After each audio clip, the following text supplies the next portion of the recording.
Yo, what's good? What's good? What's good? I am AK Eagles, and this is the AK Eagles podcast. Real fast, unfortunately, I had to get Joel to stand in for our guy Pat. He had to work a little late here, and it was a last minute thing. And thank God I have more friends in the Giant community than just Pat, because I called my boy Joel real quick and was like, "Yo, I need a sub. Can you help me out?" And here we are. So. I appreciate you, man, for joining us. And, yeah, definitely shout yourself out real quick, man. Hey, man, classified 3-up with Joel. No problem filling in, AK. Just give a shout. I might not be able to stand the Eagles, but I can definitely stand you. So I guess that's the positive, right, out of it. Yeah. No, man, I get so much respect over there with you guys. I expect the same here, Right. There's shit talking when it comes to Eagle fans. And fans, just keep it respectful. That's all we ask, but definitely have fun with it. That's what we're here for. But yeah, pretty much this segment is called Know Thy Enemy.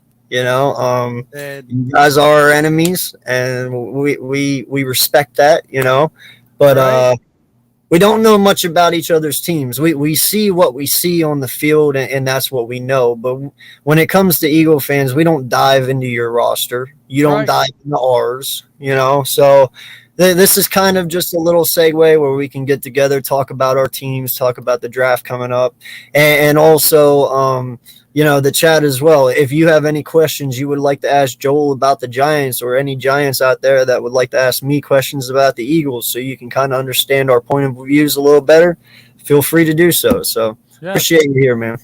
No problem, man. I like to do family fishing, fun, food, football, so many things that I do. That's basically what it's about. It's like enjoy life. I'm so glad that I met you, and I met a couple of other really great Eagles fans over here and content creators that I see you always working with. I love your videos. I love your content. You guys are just doing a phenomenal job over here with the group you have, with the camaraderie and how you watch each other's back. I love to see that in the YouTube community. I do. I love seeing that type of stuff. Thank you. So with that being said, I'm kind of curious. I got a few questions for you too, because there's been some signings that have happened that I know you're not going to be happy with. There's a lot of talk I know you're not going to be happy with. It's just talk. There's a lot of rumors right now that you would be happy with, For sure. You got the receivers that are being, supposedly called on. You re-signed your defensive end that nobody could stand. Okay, and then you did sign Mulata to a huge contract. That much I know. But how about some of those things? What's your guys' take on all this stuff to kick this show off for me? Okay. Well, one, Hassan Riddick was an excellent signing.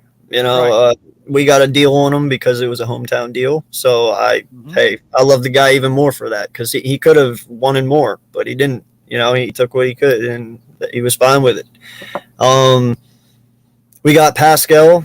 Not exactly sure what to expect from him yet. I know the year before Carson Wentz, he looked like he was on the up and coming receivers there in Indy. Yep. But then the rise of Carson Wentz, he really fell off, which, Carson Wentz, anyone's going to fall off, honestly. But,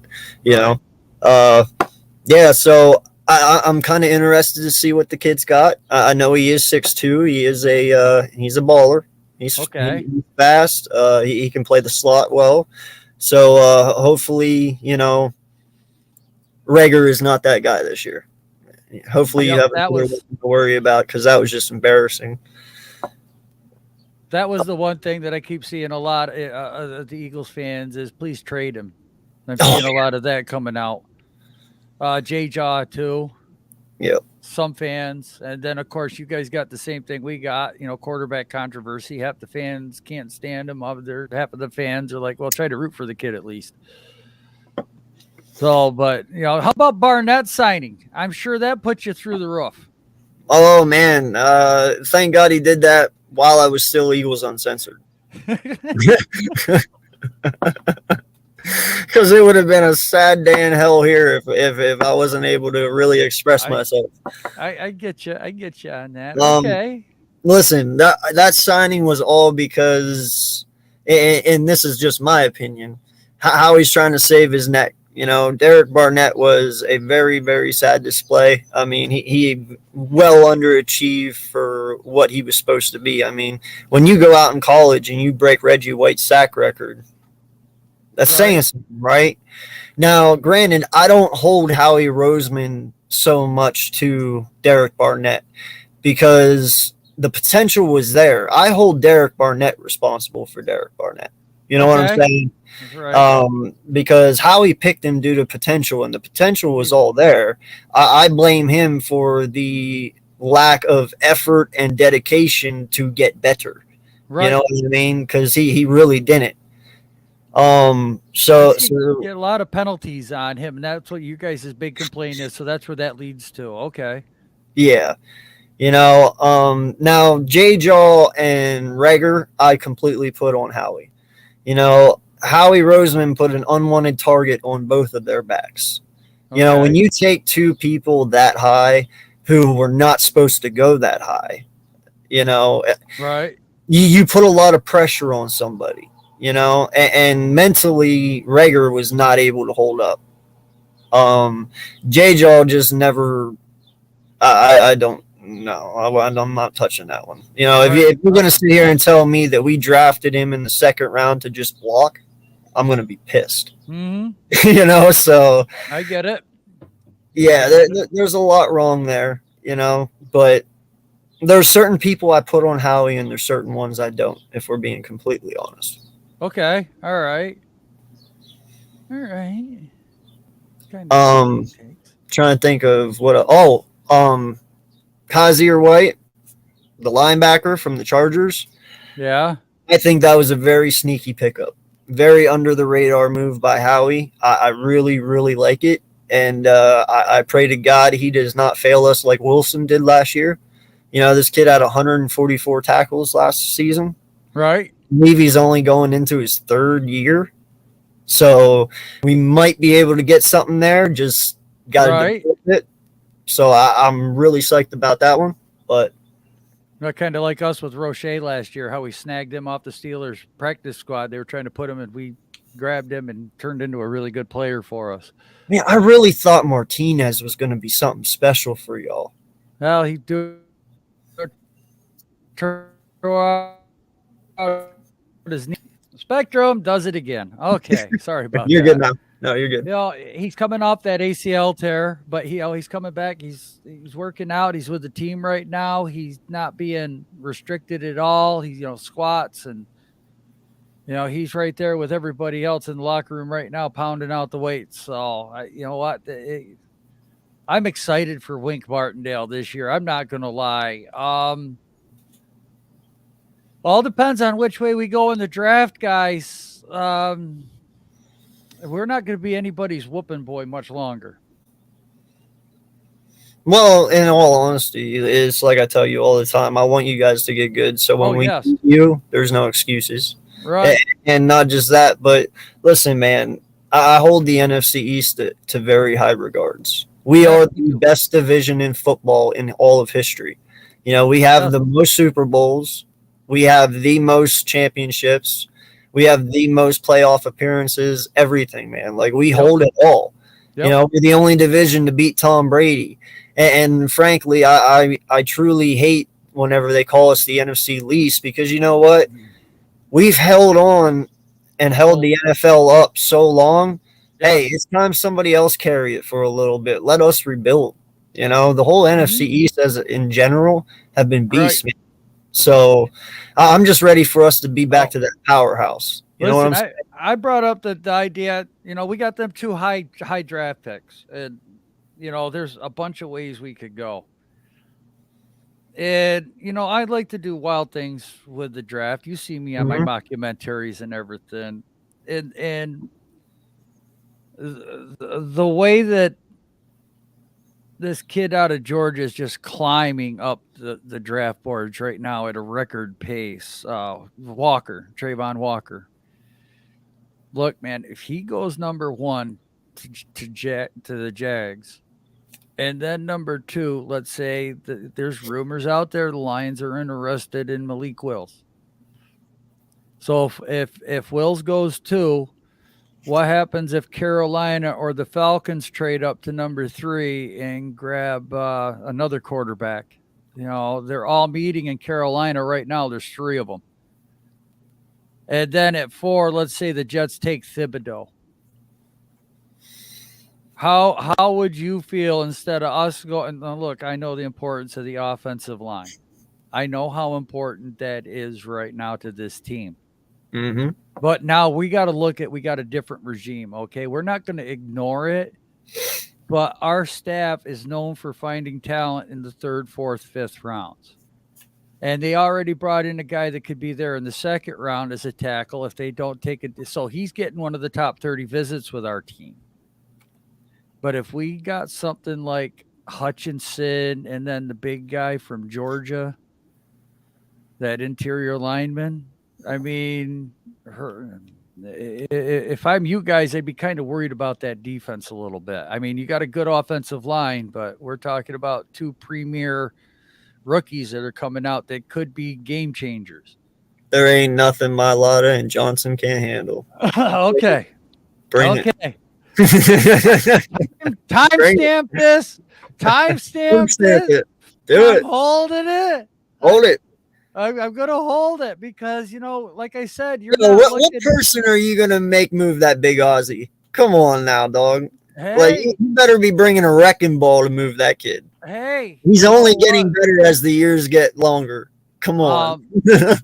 Yeah, you know what? I'm just bringing it out there because it wouldn't surprise me if we went Hutchinson and Sauce Gardner or even Derek Stingley.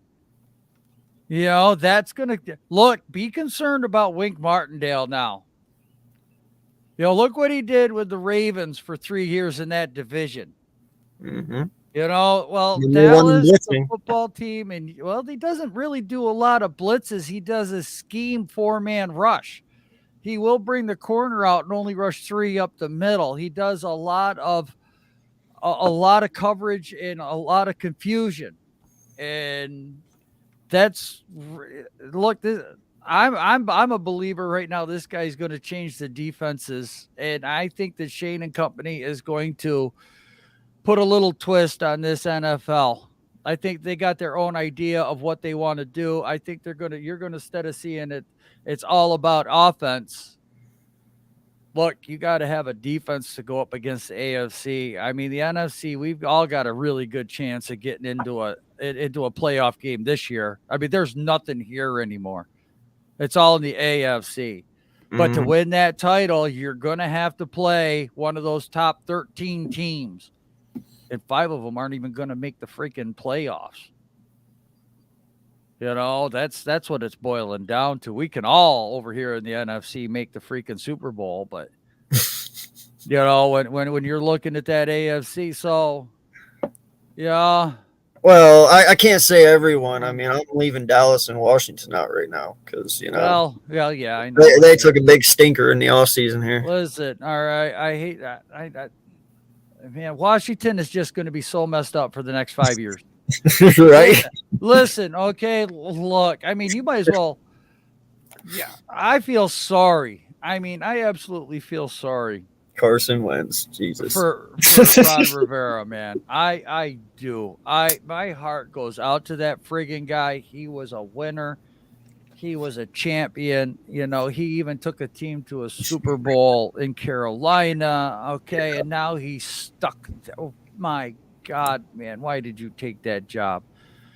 with everything that's going on over there in that facility right now, AK, they're not going to be relevant for 5 years. Oh, dude, I've already been on record saying as long as Dan Snyder is the owner of Washington, they will never be in another Super Bowl. That's just it. Okay. They had to take 2 years to come up with a name change. And then all this stuff came out and it's been dogging Dan Snyder. Now more stuff is coming out for Dan Snyder. It's going to take 2 years to sell the team. Mm-hmm. So who's going to really care about how that team is run, what their one loss? I feel sorry for football fans. I do. Yeah. I mean, what the Washington football team, as we formerly known them, were a damn good team. You had the Hogs. You had the Diesel Riggins. You had Art Monk. I mean, my God, you had Darryl Green. I mean, they've had some phenomenal football teams over there, phenomenal players. But, what's happening to that franchise right now? I do, man. I feel sorry for that division opponent. Oh, dude, you got talent like Sweat and wow, I just had it and it slipped me. Dwayne has, or, yeah, sorry. Yeah. The poor gentleman that passed. No. No. God dang it. You're right. We're both having a brain fart. Brain farts. I know Slay's going to say it here in 10 seconds. Right. Here it comes. No, the defensive end, the other end, Young. There we go. Yes, thank you. Thanks, Fridge. See, look at that Giant fan right there. Big Fridge. He brought that right out. Woo! Giants Young. You would think with those two monsters at defensive end and Leonidas in the middle, dude, like they would have been dominant last year like they were the year before. And truly, like Fridge said, they were overhyped. Like, I'm not scared of Sweat and Young. If that's truly what they're bringing to the table, you know what I mean? Right. And then they wanted to trade Sweat. So, but yeah, those guys aren't going to want to stick around that team the way it's going to go down the downhill. I mean, you think, I hate to say it, but in the next 2-3 years, they could be contenders for 0-17. I mean, dude, it's going to be a nightmare for that franchise. I feel so sorry for what's headed for them right now. Yeah, man. And that's the thing. I'm with you. I really much respect Ron Rivera, and I feel bad for him. The man beat cancer. He did all that stuff. Just this shit. Are you serious? Like, I feel so bad because he's such a good coach, man. He really is. But hey, what can you say? I know, but. No, I got a feeling the Giants are going to be a little bit better this year. I think it's going to come down to us when it comes to who has first and second. I don't see Dallas being able to bounce back that quick this year, and Washington, I don't even know. Right, he might stay in the basement at this point. But no lie though, like I said, from the eye, we see your team. As Eagle fans. Obviously, like you said, offensive line needs work, Right. QB needs work. Wide receivers, our left tackle had more touchdowns than all your wide receivers last year. Wide receivers need work. Our tackle had more touchdowns than our wide receivers. Right? I know. So, explain to me your team, man. Like you guys went out, got all new coaching staff, GM this year. Explain to us where you are at, and explain to us the moves that you've already taken, like in the off season, like acquisitions you brought in, and where you believe this team is headed before the season starts here. Well, let me back up a little bit so I can give you the full explanation. So when we got rid of Jason Garrett, which is probably about the best time to start. Okay, it's halfway through the season. You've installed this game plan. You've been running it for 8 weeks. It wasn't looking too bad, but our defense just couldn't stop a nosebleed. And everybody wanted Patrick Graham fired. The defense, this, yada, yada. DJ's looking okay. But then the injuries really caught up with us. We had no depth. And at that point in time, we did not realize just how bad it was inside the Giants organization. They're not going to let stuff leak. They're not going to talk about it. And it finally just people had enough and it started leaking. I mean, we got the GM that's got a sign on his desk in the right front corner when you first walk in, says no assholes allowed. So if that means if you're going to walk in there, you're automatically an asshole. So yes, please like and subscribe. Thank you. Appreciate it. So we get past that, and you know, and then it's more injuries. DJ hurts his neck against you guys. That was a crock.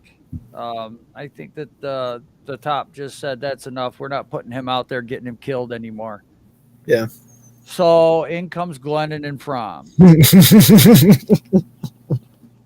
All right. Now, at the beginning of the season, there was a very few fans that thought that he was better than McCoy. At the time, you know what? I wasn't against it because I knew McCoy had done decent over here. He was going to get more money. Mm-hmm. And I saw where the Giants were going. I'm like, okay, Glennon, no big deal. But we never got anybody else, and that kind of worried me. You know, I mean, we had a backup, but he was a backup. I mean, that's all he was. So we get through all of that, and then of course, the famous 2 quarterback sneaks because he doesn't trust the quarterback throwing the freaking football. You know what? He was trying not to give up on his guys, but that's when everybody gave up on him. He was. I mean, Fromm tried to throw a pass out to a wide open running back, and he couldn't even. He threw it at his feet. So it's like, okay, you can't make that throw. And then everybody wanting to see Fromm when he was only here for like 4 or 5 weeks, coming off of the Bills, different scheme, different setup, doesn't know any plays. Then there was a big controversy about that. So then we get to the end of the season. And that's when stuff really started coming out with Joe Judge fighting fist fighting the offensive line coach. So there's 2 offensive line coaches that he got in a fist fight with. The locker room was split. We're starting to hear, rumors of how it was divided. We're hearing more about what's going on up in the front office and everything. And then, of course, everybody knows that Steve Tisch and John Mara and Chris Mara and Joe Judge and everybody got together. And 2 years ago, when we hired Judge, Tisch wanted to fire Dave Gettleman, start over. So that didn't happen. Well, guess what? This time Tisch put his foot down and said, you're firing everybody. Yeah. Or else I'd believe Judge would be here because he was guaranteed 3 years. And, Joe Judge might have been over his head a little bit, but I'm going to tell you what, I'm going to respect that man for a long time as a Giants head coach because he brought out a lot of what was going on with the Maras involved in the football organization, with Dave Gettleman that was going on within the organization, with the scouts that was going on with the organization, the process of how the draft picks were picked, because Matt Pert was actually picked by the coaching staff, not the GM or the head coach or the scouting staff. Matt Pert was picked, our right tackle that was 3rd round pick, supposed to be good. No, he was picked by the scouting, not the judge, not the coach. So, and then come to find out that we wouldn't have Andrew Thomas if it wasn't for Jason Garrett. So there was a lot of dysfunction. So then we all remember Mara's press conference. I'm sure you caught glimpses of it where he stood up at the podium and he looked like his granddaddy took a switch to his backside and said, keep your damn hands out of the cookie jar. All right. You hired these guys to do a job. Let them do their job. Your daddy couldn't learn it, and they had George Young forced on him. Well, guess what? Steve Tisch forced this regime on us. And they had done all their due diligence and went through, and we got Joe Shane from the Bills.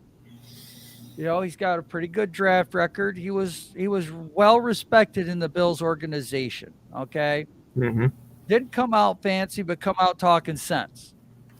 And you know what? We've been breaking down the Buffalo Bills draft process and how they built that team. They did a damn good job.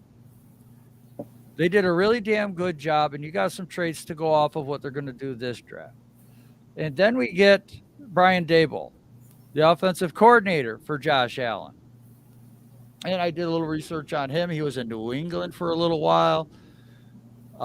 He was with the Jets for a little while. He coached Brett Favre a little bit, then he went to the Bills and turned Josh Allen into what he has with the plays and everything.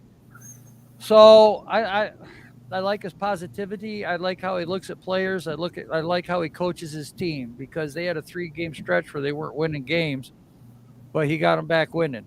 All right. So he adjusted. They figured out what he was doing. So he changed it up, got him winning again. All right. I like that, coaching on the fly instead of trying to stay with it. We actually have NFL coaches now. We don't have college coaches. College, you run a scheme. It's easy to run a scheme. You just keep telling the kid, go out and do the same thing over and over and over. In the pros, you got to adjust. If you can't adjust, you're dead. Yep. That's what was happening. So then we got Kafka, who is the quarterback's coach over there in Kansas City. And, he's the guy that was in charge of scheming the routes. So he's the one that was getting Tyreek Hill open, Travis Kelce open. He's creating those big plays for Mahomes, helping Mahomes read the defense, letting Mahomes go out there and do what Mahomes does instead of trying to restrict him and make him just a pocket passer. Lets him go play. And then, of course, on the defensive side of the ball, we got one of the best defensive minds in the NFL right now. Now, is that to say he's going to do the same thing with us at the Giants? Time will tell. But he's got a really damn good track record of confusing quarterbacks and being a top 5 defense year in, year out when he's got healthy players. So now it's just getting the guys to fit this scheme, get the scheme in, get the right people in the right places. And that's going to take a year or two, but it might not take that long if a few of these guys that are going into their 3rd and 4th year right now can go out there and be a baller. If we can get a few guys, we don't have to worry about the quarterback. Andrew Thomas is getting better. The offensive line is playing at a much higher level. Barkley can stay healthy. We're going to be a team you don't want to play anymore, instead of, I'm circling this one on the calendar. And that's what we've been, is circle this one on the calendar. Yeah. So I hope that answered the players what to Steve about. Yeah. Oh, thank you, Blue City. Yes. Some of the players went to Steve Tisch and bitched, who is the co-owner. So yes, there's a video out of DJ right now, man. He looks good. He looks good, man. Go check it out. Yeah, and that took my next question away. I was just about to ask about Danny Jones, but we'll nip that one in the butt. I like him. He's looking better. I think he's going to shock some people. Really, I do, AK. Look, this guy has had absolute trash to work with. Okay? I don't know how people can say there was a worse offensive line than what we had last year. People are saying it, but I don't know how. If you watched games, I watched the Super Bowl. Cincinnati's line didn't look nothing like ours because, at least Burrow had a second or two. DJ has nothing. The receivers were hurt. He hasn't played with a lot of starters because they're injured. So Shane's coming in. He's looking at, we've been the most injured team since 2009. We've had the most injuries out of any NFL team since 2009. That has got to stop. We need our players and our stars out there. If they're not out there, we're not winning games, because that's what they're here for. That's why we gave them the big money. You got to take care of them better. So, I think Daniel Jones is going to surprise a lot of people this year, put up some really good numbers, and be in contention for the division. I'm right there with you, man. Reports have been said, and it is true, that Jalen Hurts is in California working out with Tom House and Tom Brady. I saw that. That right there. First off, he denied Peyton Manning, just so you know, to go work out with Tom Brady. Mm-hmm. That tells me a lot. That means you want to be up Tom Brady's butt next to his hip, and you're learning from the GOAT himself. I'm all for that. I would do the same thing. you know. And secondly, Tom House, man, he's one hell of a coach. You know, he'll tear your formation down, your throwing formation, and he'll build it from the ground up. Right. And that's exactly how he does it. I am right there with you. I expect Jalen Hurts to make a major transformation next year coming up, and I think he'll be okay, man. Because listen, I just want Jalen Hurts to be Jalen Hurts. I don't mind if he runs, as Right. long as when he passes, it's on point and he's accurate. You know what I mean? So I get it. if he can make the throws, I love watching the kid run. I really do. You know, I understand running can cause some issues, but you know what? In all honesty, bro, Jalen Hurts has proven he's actually a pretty smart runner as well. You know, when he's about to take a hit, he's not afraid to get down. You know, so Well, what the one thing he's going to have to worry about, because we've seen this before, all right, is 4 months enough time for him to really change a lot of stuff at the level that you were talking about? Because we all know that if you panic, how long does it take you to stay in that form that you were taught? Or if mhm. you panic, do you revert to what because we all know what you revert back to what you did. So the best thing for him to be able to do is not panic in the pocket and then keep that motion that he's got, because that's going to be, and that's what's going to pressure everybody knows that. Mhm. So that's where that's where Hurts is going to have to really grow up the most, is being able to not revert. Well, and I agree, but you know, I'm not expecting him to fix everything in 1 year. I mean, in all honesty, it's highly unlikely that that would happen, right? But what I want to see from him is, like, for instance, the 4 games he started his rookie year, he went and he had a 51 completion percentage. Last year, all 17 games that he played, he had a 61% completion percentage. So he had a Right. 10% increase. If he goes from 61 to 71 this year, and he shows improvement in that, and he shows Oh yeah. accuracy, he shows vision, he shows being able to read the defenses and the maturity in the pocket. Right. Listen, there's going to be things that'll have to work. In fact, you know what? Tom Brady is still going to play this year, and I guarantee you there's things he still works on. And Oh, you I know know. what? Tom Brady is playing at a higher level now than what he ever has, and that's because the man has literally seen everything. Hmm. He knows what a defense is just walking out of the huddle. He's like, oh, Right. okay, here we go. You know, like, so like we talked about it before, and this even goes for Daniel Jones as well. Uh, there's like what 500 different schemes that a quarterback will have to memorize for the most part, because you have multiple ways to scheme one play, and then if Yes. you add them all together, there's probably like 500 plays that you can throw at a quarterback. All Right. right, no lie. Right. That takes time to really memorize that. You know, there will be plays he will memorize this year, and then you add more on the year after, and the Yep. year after. You Yep. know, like I saw an interview with Drew Brees a while back, or beginning of before the year this past year started. He said, "Listen," they asked him, they said, "Drew, how did you know when you were an elite quarterback and when you were ready?" He's like, "It took me 3 years to know." Hmm. He's like, at the average quarterback, it will take you 3 years starting before you actually know what you're truly doing. He's Right. like, it's a learning process. He's like, I'm still learning today. He's like, but for you to actually sit there and say, I'm comfortable as a quarterback in the NFL, he's like, it usually takes 3 years. Right.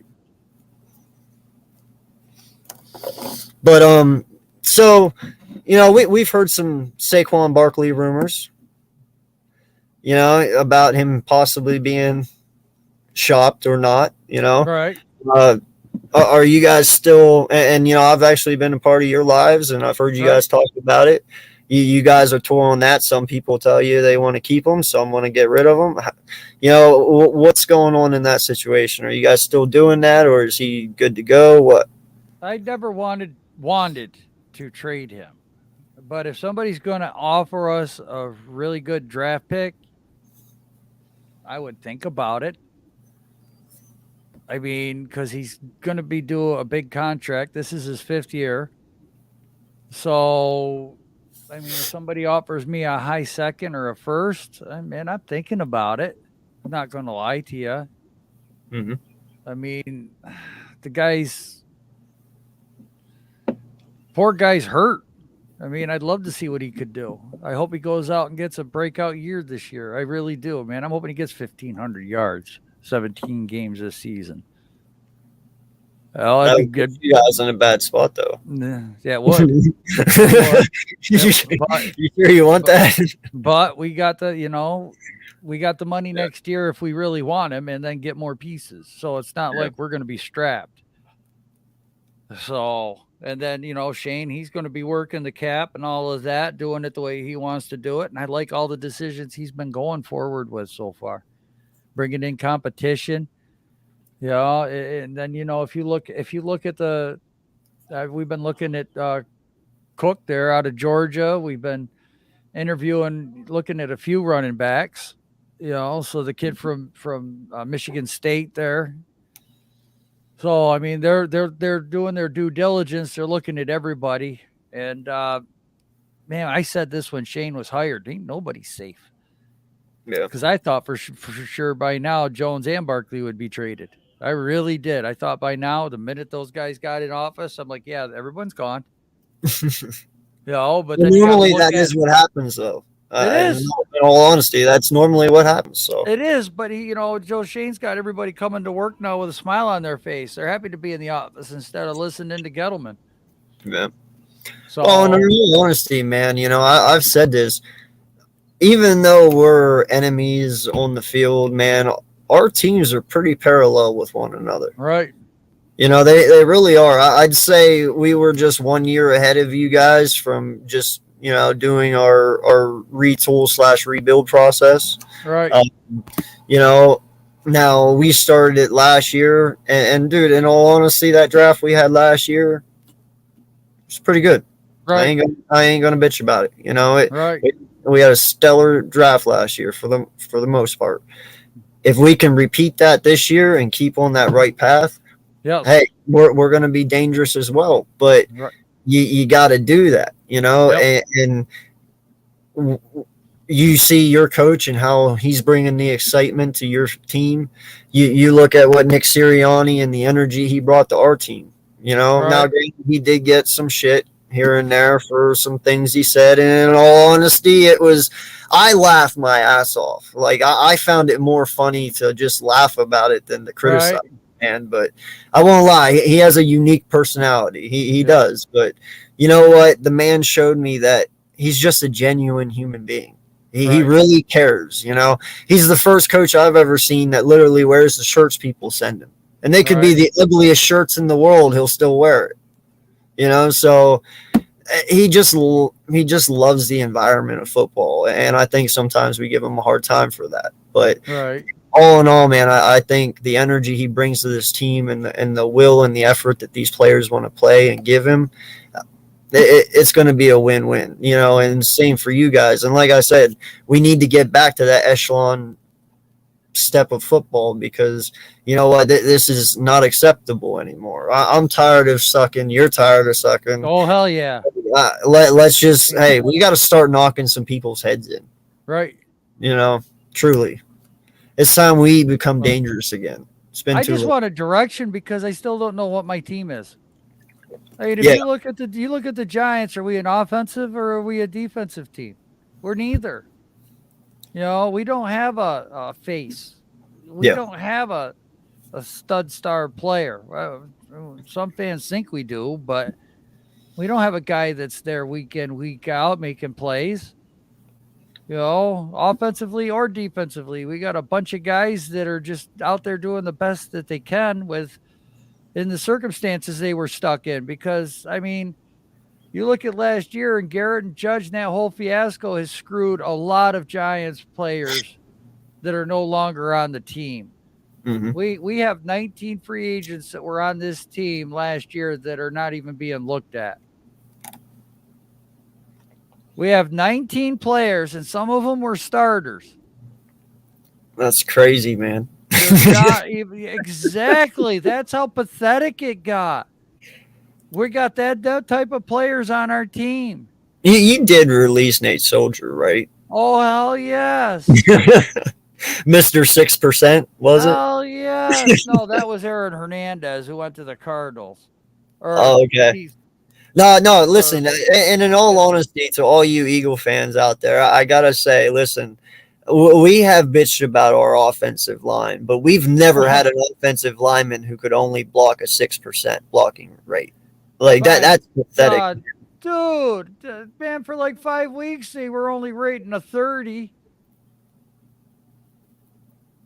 Yeah. And how the hell do people say that we had, there were worse O lines than what we had? Man, there ain't no way in hell. No way in hell. No. Now, what do you guys? Are you guys doing something with Bradbury, or no? That's still up in the air right now. They're looking they're looking at maybe trading him. I got a feeling if he gets traded, it's going to be draft day. They're not going to just get rid of him to get rid of him. I mean, he is worth some capital. 28 years old. He does have a $13 million cap hit though. Mm-hmm. But if teams wanted to, get around that, just restructure him or, resign, give him a new deal. If they really wanted him. But he might still be getting shopped. Yeah. I don't know. There's nothing has come out. I mean, my God, we're on our live streams. What do we talk about now, man? I mean, right. It's kind of nice being on here with you. At least I get to talk. It's like not having to force stuff. Hey, just be yourself, man. I just met. We can have a conversation and fill an hour. Whereas on my channel, I'm like, what now? Yeah. What now? So what is? Well, tell me. You guys went out and you got Galladay last year, 72 mil. You know, right. What a disappointment that was. I mean, never even got a touchdown out of the kid. What is your expectations for this wide receiver core you have this year, and what needs to be done? How the hell is anybody supposed to throw touchdown passes when everyone's running 8-yard curl routes? That was the most run route by the New York Giants last year out of any route. How the hell are you supposed to read a defense when everybody's going down the field 8 yards and turning around? Yeah. Okay, what the hell? How are you supposed to have a big play when you can't throw the ball deep? When you don't have time for the guy to sit back there for 2 seconds to throw the freaking ball down the field without getting killed. They tried to do what they could, but they just, man, there was just nothing on that team last year that could have helped any. There wasn't a draft pick last year that could have saved anybody's job with what was going on last year. I mean, Nick Gates went down, and that killed our offensive line. When he was in there, we were looking pretty good. I'm not going to lie. He was a difference maker. He went down, and Thomas got hurt, and Well, and that's the thing, man. I when Galladay came available this past off season, I really thought about it. I did, because at one point I did like Galladay. A couple of years prior to last year. But I really started to think about it, and I'm trying to figure out if you guys might have Alshon Jeffrey yourself just a little bit too soon. Well, how we got a good year out of it. Like, I don't know. I'm not sure if Galladay can get back. And it's not because he's on your team. I'd be saying this if it was on my team. Right. I just don't know if Galladay's got it in him to get back to where he was, man. Like, I think Kafka's going to bring out the best in him. And the only reason I say that is look at how he balanced that Kansas City Chiefs team on the offense. There he is. What's going on? 7 o'clock, man. I thought you said 7 o'clock. I did. 7 o'clock Eastern. Oh. Yeah, I forgot to go to the East Coast. Yeah. Damn it. Well, man. It's okay, bro. It's okay. Welcome. I appreciate you. No, he told me. That's why I was messaging you on Twitter. I was like, yo, I hope you're all right, man. Like, Yeah, I just got back inside. No, you're I good. like make sure I'm here by 7 so I get on the show. I forgot East Coast time. No, you're straight, bro. All It's all right. good. Welcome. Appreciate Yeah, Yeah. I My know bad, bro. you. it. Okay. Right. Yeah. Damn it. No, But but not much, man. I appreciate you coming. I'm gonna ask you too. Kind of the same with him. I want your take on your team, man. This I named this "Know Thy Enemy," because on the field we're enemies, but on here, you guys are friends of mine, and it's really good to know the other team and to learn about them. I want your take on your transition from last year to this year, and how you feel about it, and where you think this team's truly going to go. just as far as this year, I think it's going to be a major change with the Giants. I think you're going to see a brand new team. As far as the team chemistry and everything, it should be a lot better. We have a coach of the building that pretty much knows what he's doing. We have a good offensive coordinator now, and we have a GM that's really putting his all into getting this right because this is his first time. So they're going to give it their all to see how everything is going. I like the direction that they're going. Everybody wanted the offensive line to be fixed, so he brought in 6 free agents to the offensive line. So we're gonna have a whole new offensive line basically, and I can't wait to see what they do with the draft. They're gonna make a lot of tough decisions. They've already made a couple of decisions that people are not liking because they're tough decisions, but they have to happen. Um, I just want to see this team grow this year as far as identity. This team hasn't had an identity in what 4 to 5 years. Like the last 2 years of Eli Manning and the previous 3 years with Daniel Jones, we haven't had an identity. So I want to see if we're going to come out and be a zone run or a heavy pass or whatever this team is going to be built like. I can't wait to see what the defense is going to be like with Wink Martindale. So you got a lot of things to be excited about as a Giants fan right now, but don't get overzealous and think we're going to make it the playoffs their very first year. If we do, great. But if we don't, I truly understand exactly what's going on. So Hey, it I'm could just happen. We excited. did it, bro. Huh? I said it could happen. We did it. Yeah. I So mean, that running game of y'all's really took the yeah, forefront last year because nobody could stop y'all for about a 6-7 week stretch. Y'all were getting like 200 some yards a game. So yeah. running the ball wins game. Um, what? Oh, I had one. Darn. What? What do you truly think that I know you were talking about how you got the new coaching and stuff. Like, do you guys think that there might be a little setback due to players and system? As far as, do you have the appropriate players to play the way that these coaches want to play? Like, for instance, that's how we feel right now. Like, you saw our defense last year. We let up a lot. I ain't gonna lie, we did, but there's a lot of us that truly think like player personnel and scheme fit didn't match. Are you guys worried about that? That maybe some of your players will not be able to match Winks and the ball systems? Like you might have to do some transitions. The great thing about our coaching staff is they're not just bringing what they did from previous teams and saying that's the gospel. What they're going to do is they're going to build an offensive scheme around the people that they have now. And that's what was said. And I think that's a pretty good idea. They're going to bring some concepts and everything from their previous teams, but they're going to put in certain concepts for the people that's on the team. Same thing with Wink. I don't think we have the linebackers to run his system. So I think we need to get some athletic linebackers in the draft. Um, I got a video coming out soon about that. But I think Julian Love can play that strong safety role for us. But as far as Wink's system, I think we need those athletic linebackers. If we get those athletic linebackers, then we'll be okay. Because How I about think you? they got. Go Oh, ahead, Joe. no, you're fine. Go ahead, finish up, bud. Sorry.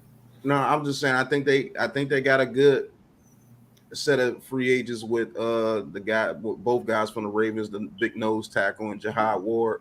I think those guys they know their roles within the team already, so they know what they need to do when they come in. I think that's a great thing. They need to get the other guys up to speed. But as far as not having the people, I don't believe that. I believe we just need to be healthy, to be honest with you.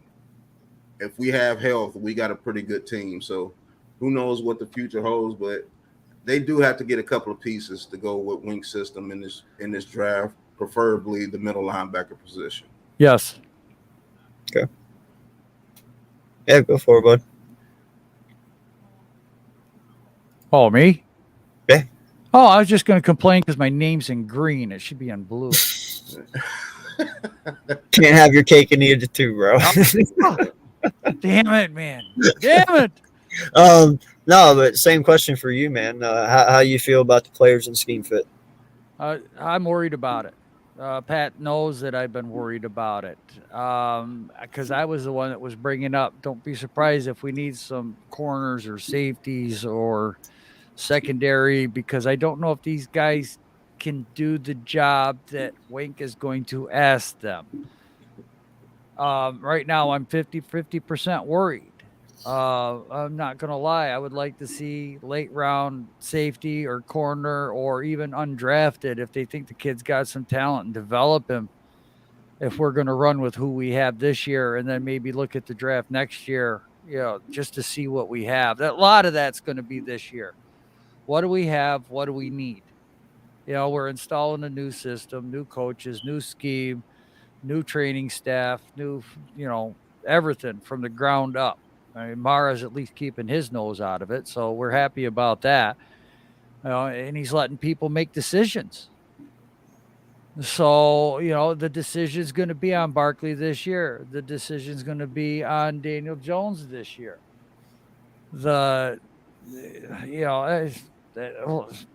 Bradbury, if he's here. Okay, he's got Xavier McKinney. He's a baller. But it's still a decision year for him too. Adoree Jackson, it's a decision year. We just extended his contract, so they must see something in him. Dexter Lawrence is a prove-it year. Leo Williams is a prove-it year. Roche, Ojulari, they had good seasons last year, but it's all, you got to do it again, man. Yeah. And I'm looking in the face of some of these young kids, and I'm seeing heart. I'm seeing want.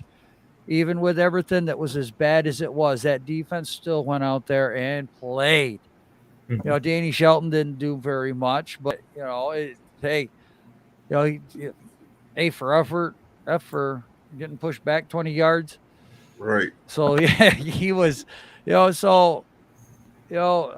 we've had a lot of mistakes. A lot of people are still upset at Gettleman. They're still complaining about Judge and Gettleman. They're not even in the facility anymore. They're gone. They're history. They're part of what was, not what is and what's going to be. So yeah, a lot of it's going to be, what's going to be right now. Find the heart, find the drive, find the character, find the stamina, find the people that are willing to go the extra mile. Right. Play the best man. And I don't care if the guy's only making $1 million a year. If he's beating out your $9 million tackle, you play his ass. That's the way it should be, period, honestly. Right. No matter what team you're on. But right. I think they're building that culture. But go ahead, AK. No. If you got something to say, bro, say it. No, I brought you on. I'm just thinking that they're trying to build that culture here. I know a lot of Giants fans don't want to hear that word, but they're trying to build that culture here as far as competing and the best man win the job. I mean, when you sign basically 7 offensive linemen, you sign a starting 5 plus 3 backups, and you're probably going to get about 2 or 3 in the draft, and you're probably going to get about 2 or 3 in undrafted free agency. So the best man is going to win the job, and I can only hope that all those guys are fighting as hard as they can to try to get some minutes. And the great thing about it, all of them are versatile that they're signing. They can play multiple positions. Yes. So if somebody goes down, you have a lineman that can play 2 or 3 positions, so he can fill in 2 or 3 spots. Or somebody needs to come out to get a rest because they twisted an ankle for in the quarter, and they need a couple of series out to get that ankle right to get back in there. We're not bringing in scrubs off the street or somebody off somebody's practice squad. We actually got people who were competing in the preseason for, hey, look, if it wasn't for these couple of plays, I would have been playing. So it's good to have competition. He's building depth. Yes. And that's what this team needs. Yeah, no, man, I get it. Like I was telling Joel right before you came on, it's funny. Both our teams kind of parallel each other. You know, we kind of both are fighting for the same thing here, as fans and as content creators. You know, to get this team better back to a competitive state, to where we can hang our heads high for once in a while. Right. And it's crazy, but I want to ask you guys. You have 5 and 7. We have 15 and 18. You know, what is your guys' perfect draft for year 5 and 7, and just your opinions? Whoever wants to go first can go. Go ahead, Joe. Go ahead. I want to fix one side of the line. I don't care which one it is. I want to fix one side of the ball. I don't care if you fix defense. I don't care if you fix offense. Fix one side of the freaking ball. Whatever one's easier. You know? If we draft 2 defensive players, okay, but they damn well better be all-star first ballot Hall of Famers, okay? Because when we're picking this freaking high all the time, damn it, I'm tired of missing. Yeah. You know, these 2 guys had better be the stars of tomorrow that we're cheering on for the next 10, 12 years. Better be the next Lawrence Taylor, right? Long their career goes. Goddamn internet. Better be the next Lawrence Taylor, right, Thanks. Joel? Oh. You hear me now? Yeah. Goddamn internet. I'm telling you, even Verizon's starting to cheese out on me.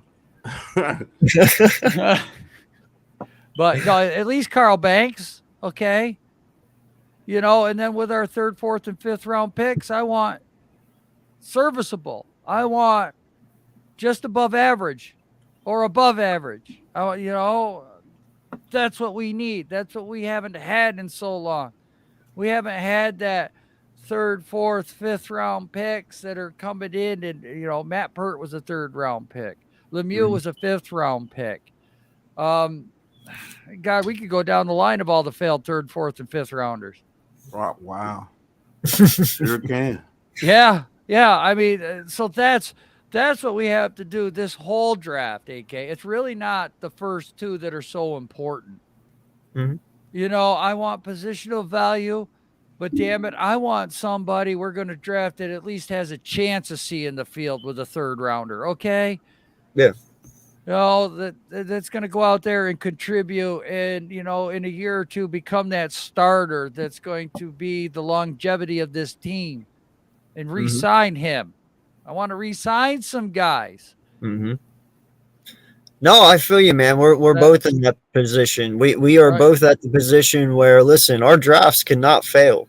We need all 9 of our picks, 10 of our picks. You know, like it does not matter. Like these guys, even though they're 5th rounders, they got to have heart. They got to come in and have the desire to want to play and compete. Like, you know, because they all matter at this point. We do not have the luxury of missing at this point because of where we're standing as both of our teams are right now. You know, go ahead, Pat. Sorry, didn't mean to cut you off, but oh no, you're good. What both of our teams have to realize that a hit doesn't mean that this guy's an all-pro player. Yeah. What I think about hit in this draft is you go to this draft with a plan. You go to this draft with a plan. Just like Joe said, if I'm Shane and Dabo, I might go into this draft in the 1st round and be like, hey, look, I'm gonna fix one side of this one of these lines. I'm gonna fix with this 5th and 7th pick if I can't trade back. So if I could get Ekwonu and a Neal, and I could put Ekwonu at guard and put Neal at right tackle, I think that solidifies your offensive line. You have a bunch of guys on here that could be backups and play a little bit of time until those rookies get up to speed if you don't want to throw them in the fire from the very get-go. number 5 and 7 pick, normally you are in the fire because you're the pick that high. But then once I do that, you have to have a plan going forward. Is it going to be best player available? Is it going to be let's get Wink some pieces for his defense? Is it going to be let's get some more pieces for this offense? You can't just be all over the place. Mm-hmm. And I think if they did that, that would piss both these fan bases off. Oh, you need to get this, you need to get that. Well, hold on. Yeah. What if we fix this offensive line with Neil and Equan on the first round and then just go straight defense? Mm-hmm. And sprinkle in a running back or so in the 4th, 5th round or so.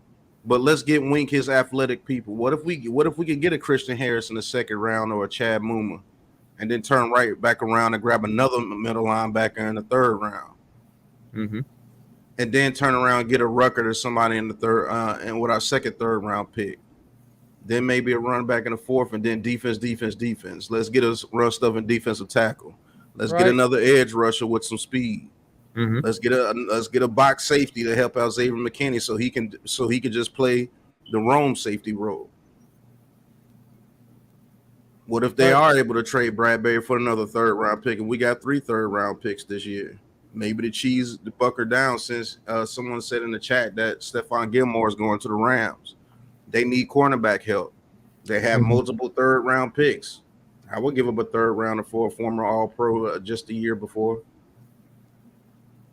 What if they get the 3 3rd round picks and they trade 2 of them to go back up into the 2nd round and grab a Jeremy Ruckert because they know he's going to be taken before we can pick in the 3rd round, right? Or grab somebody who was supposed to be bottom of the 1st, top of the 2nd, but he's almost falling to the 3rd, and they trade back up and grab him. Hey, look, man, you got to have a plan, man. You can't just pick. Ooh, that's nice. I like that. Well, does he fit your scheme? All right. Do you even know the guy? Did you even get a chance to interview the guy? I don't even think these last years we were interviewing these players like this, to be honest with you. Joe Shane and them have interviewed 5th, 6th round projected players. Right. They want to know each player that they're picking. They're not just looking at highlights and grabbing them. Mm-hmm. Because I can make a highlight tape right now and I could be a 5th round pick if you just go off my highlight. Right.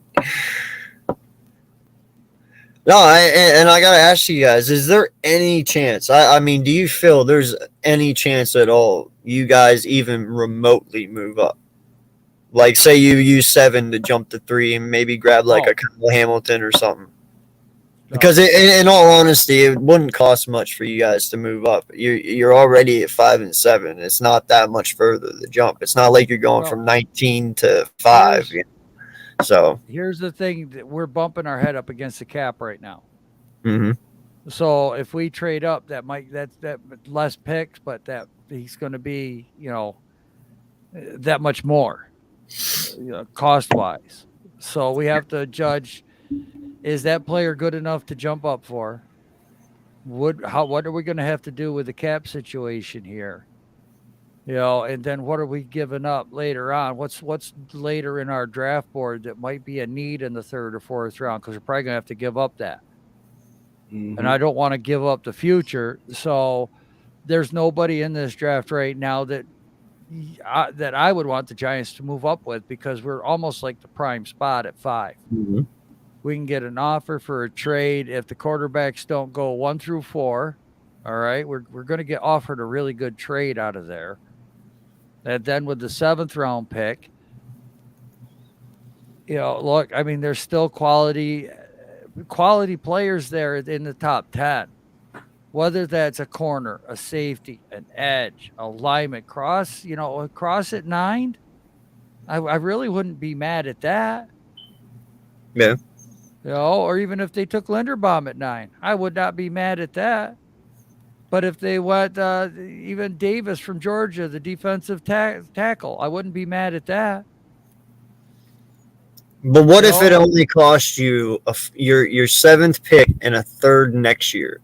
Like, it doesn't touch anything from your draft this year. It's literally a 3rd next year. You can worry about your 3rd round pick next year. Who are you going to go up and get, though? Well, I mean, you got Hamilton, you got Hutchinson, you got plenty of people, man. And like I said, it's only like 2 spots. It's not like you got to give up that much. No, really, you don't. truly. But and you could get away with giving a pick away next year, so it doesn't even affect your draft this year. Because if you do it right, what's the odds that you truly need that 3rd round pick next year? Especially if you do it right. If I could get 2 studs instead of 1 this year with as many needs as we have, I don't know if I really don't think I would make a trade up. But you still will have a number 7 pick. You won't have no, to give he's saying give up to 7. No, I'm saying use 7 in a 3rd next year to move up. So you're still getting 2 picks. You're still getting 2 picks. You're just moving up. Picking at 3 and 5 instead of 5. Exactly. And so you're not really changing anything. And say they want Kyle Hamilton to put next to McKinney, and that's why they do that. That's why I'm saying that would be bumping our heads up against the cap even more if we went from 7 to 3, because that's definitely more money. Well, but. I mean, you got we only got years, we're only $5 million above the cap right now, and we need 12.5. That's why there's Bradbury talk. And there's no one you guys can restructure. There's no one you guys. They don't want to restructure, but they can easily restructure Leo and get like $20 million. And that's what I'm saying. If you want somebody bad enough, you do stuff like that. Well, there's nobody there I want. That I can't wait for. I mean, if I'm the Giants, I'm letting this draft come to me.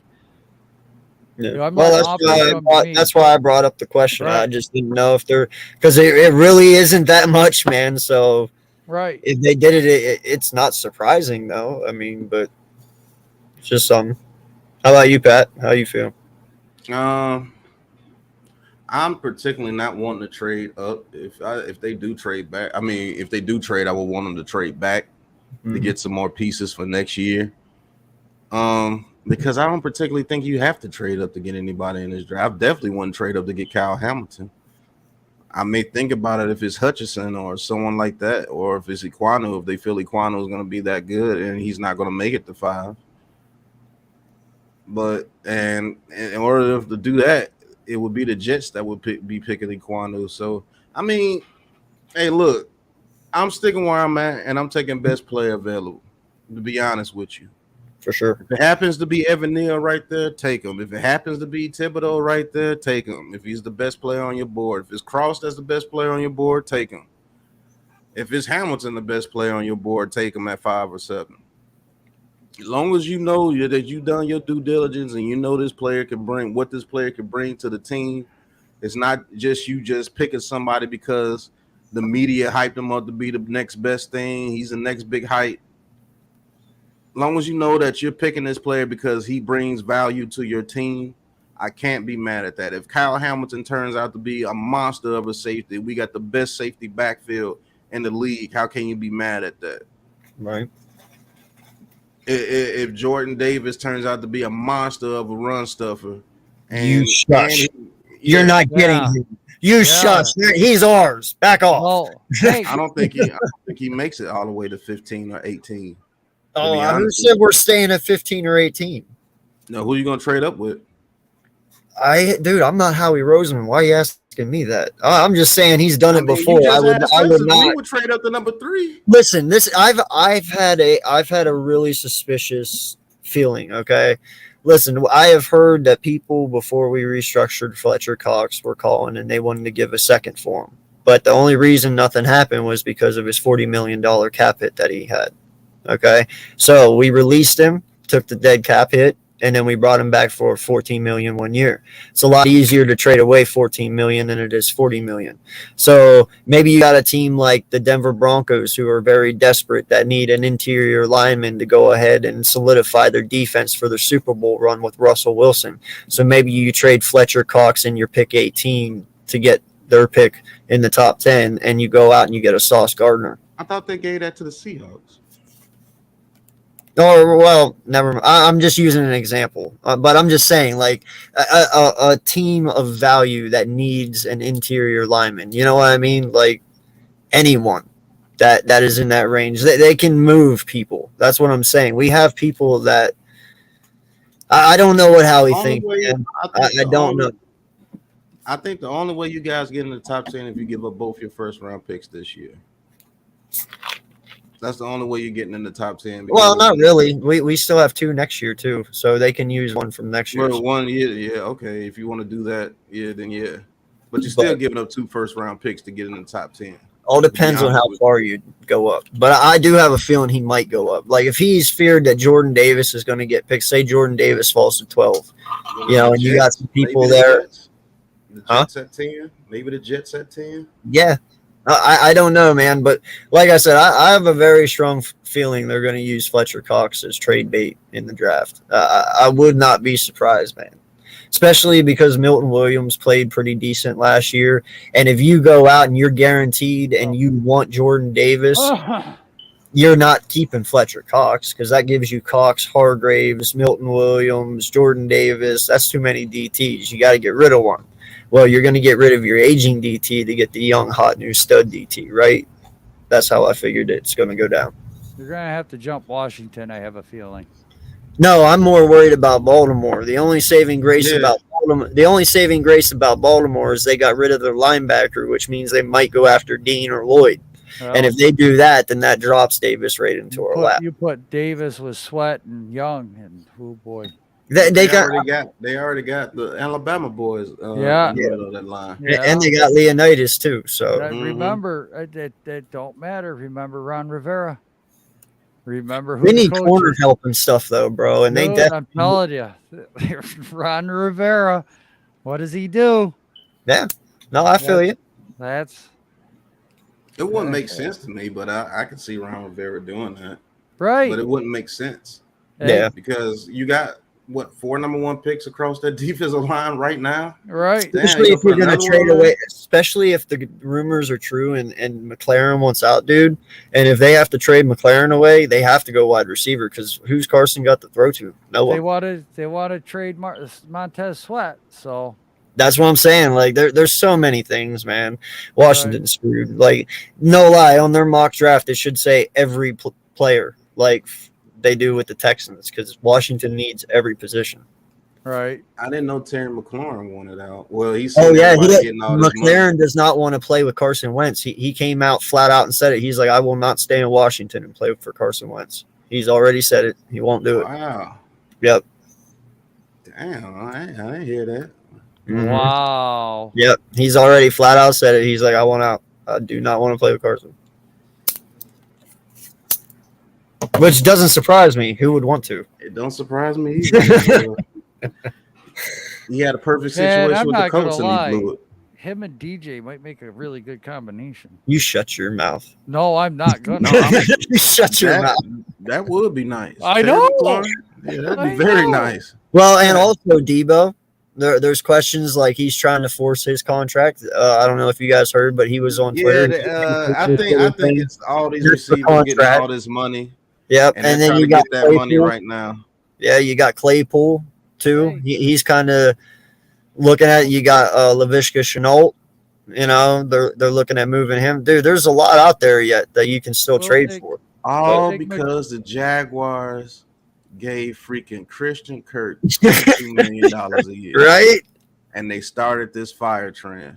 Yeah, because every top receiver, he's worth $22 million a year. Well, shit, I'm worth 30. Yo, at least. Right.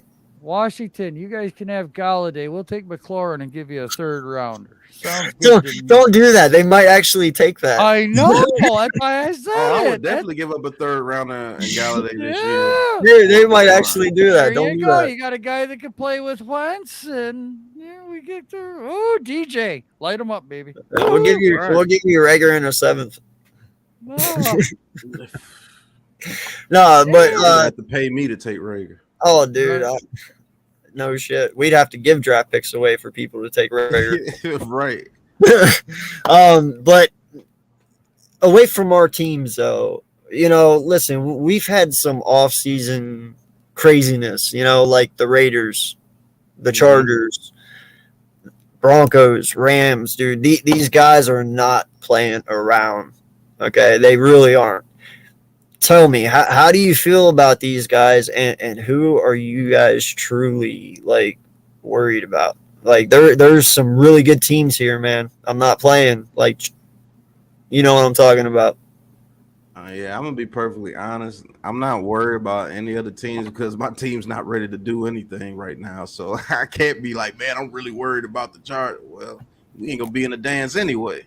Well, yeah, I mean, just looking guys, at their team, though. I mean, just looking at the teams who I think is going to be legit for years to come,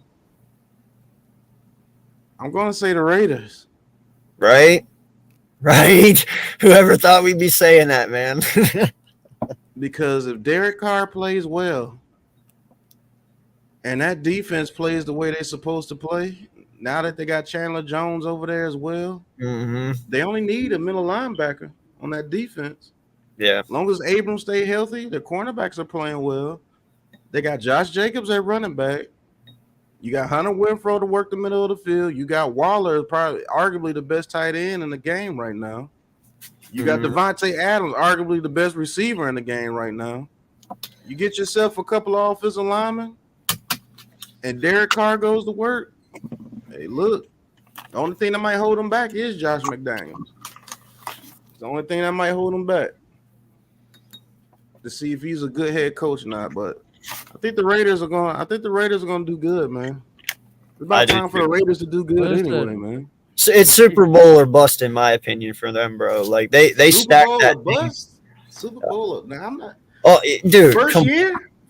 Oh, no, not like, I don't mean like bust, like it's over. I mean like they have to get there this year. As much as they stack this team up, bro, like think of the expectations that are going to come out of this. And I even talked to Eric about this on his channel the other night, the Raider guy, SC Experience. I don't know if you guys know him.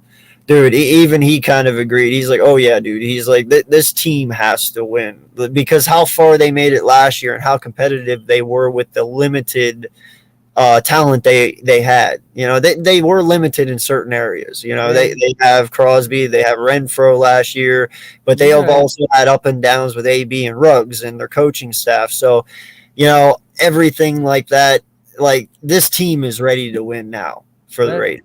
That sounds good, but you're forgetting about Josh Allen and them boys in Buffalo. Yeah, I know. You're forgetting about but man, I'm telling you, man, you want a team that's set up for the next 4 years. They draft well, they sign players well. Can I be honest with you though, Joel? I truly think their halfback room is holding that Bills organization back. Do. They need a better halfback. They need one dude who can do it all. They could get it in this draft. Yeah, they could. I would take a James Cook in the second round. Yes, he's there or Marshall. The second round. Or Marshall. That kid from Michigan in the first, and I'd take Cook in the second. Yeah, that's exactly how I would run it. That's the only weak spot on that team. If you want to, one of them two is going to hit. Yeah. If not both of them, and you got them locked up for the next 4 years, shit. That team's built. And Diggs has got his money, so he has nothing to complain about. Yeah. So yeah. How you guys feeling about Denver? I'm not sold on Denver like that. I think I just think they need a little too much in the AFC West, man. If they weren't in the AFC West, I'd be like, yeah, they could probably make some noise. But I truly believe that they might be in fourth place in the AFC West. They probably still get about 8 or 9 victories because of Russell Wilson. But let's be honest, has Russell Wilson been cooking like the past 2 years with the Seahawks? And has he been healthy? The answer is no. So he goes over there to Denver. Yes, he has a better offensive line, but man, I know Cortland Sutton and Jerry Jeudy are good, but they're not DK Metcalf and Tyler Lockett. Right. And they had to give up Noah Fant to come over there. And they had to give up plenty of draft capital. So I think they're going to finish at the bottom of the AFC West. But if they're good, they get some good drafts and bring some more people in there because their defense is legit. Mm-hmm. If they get one more edge rusher to go alongside, what's my boy's name over there? Bradley Chubb. Yeah. So, yeah, I think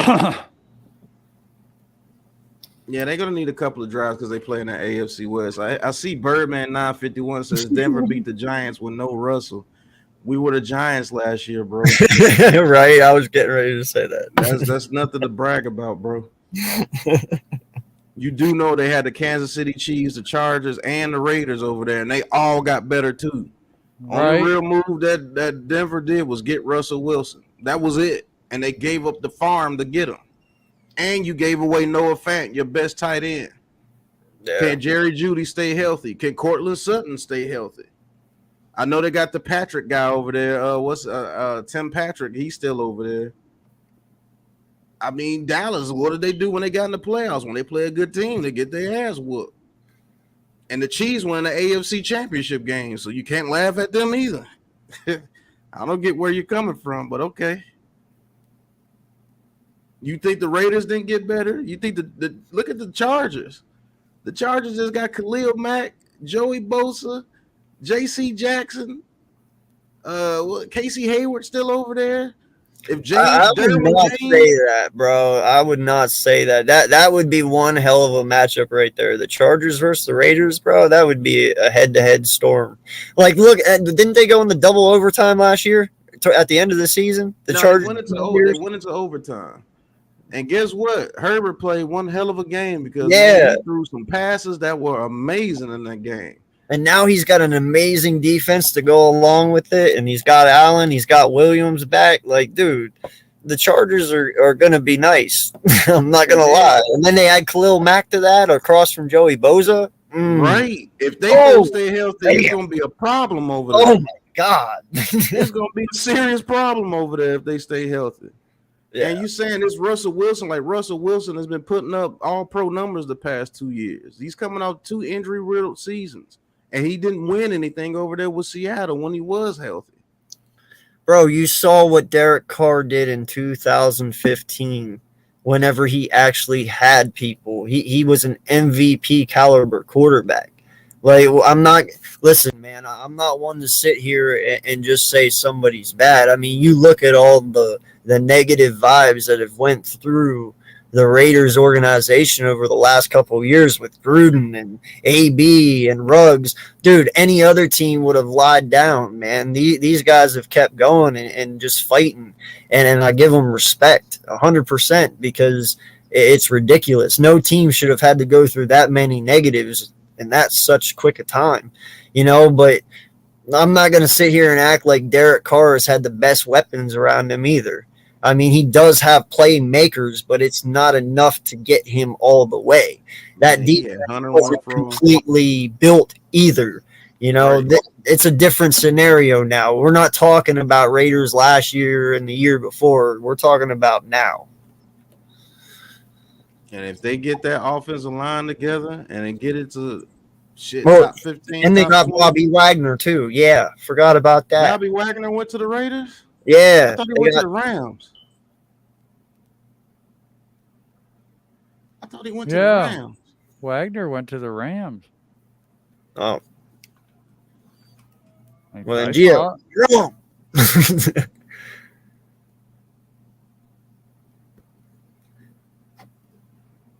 Yeah. I think he went to the Rams. Birdman said the Rams. Yeah, well, how is it bull, man? How is it bull?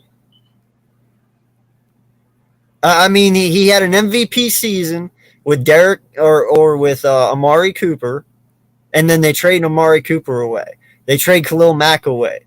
They do all this. They go and they get Henry Ruggs. And he didn't have that long with him. They went now Renfro. He's a bright spot. I'll give him that. But Renfro's one person. Josh Jacobs. He's a good halfback, but he's only one person. It's not the same, dude. It's not bull. Go back and look at it, man. He made Nelson Aguilar 2 years ago look really good. Something we couldn't do as Eagles. Like, I don't know where your hate is coming from, dude. Derek Carr is not a bad quarterback. He just got drafted to a shitty organization. That's all it is. I'm telling you.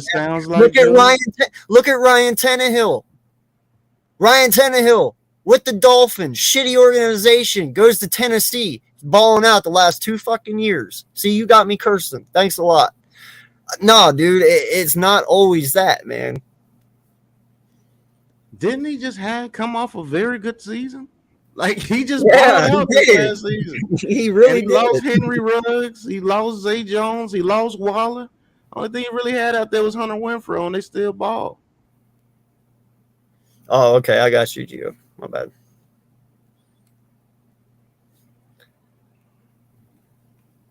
Dude, are you serious? He would have won the MVP, except he tore his ACL. You don't remember that? They had Amari Cooper and Crabtree out there. Yeah, dude, he was balling, bro. You couldn't stop him. And then he tears his ACL. Same thing that happened to Carson Wentz. Carson Wentz should have been the MVP of 2017, right? But he tore his ACL and they gave it to Tom Brady. Same shit happened to Derek Carr. He tore his ACL. They gave it to Tom Brady. I hope I got that right. I hope it was the ACL, right? Yeah, he tore his ACL. Okay. That's what I'm saying, man. Some guys, man, he reminds me of a guy that comes on my channel, NYG22. He reminds me of that type of guy. That's how I gotta learn how to keep my cool, man. Because they it's just that they may not like a certain player, and no matter what the guy does, he's always gonna suck. And sometimes you have players like that.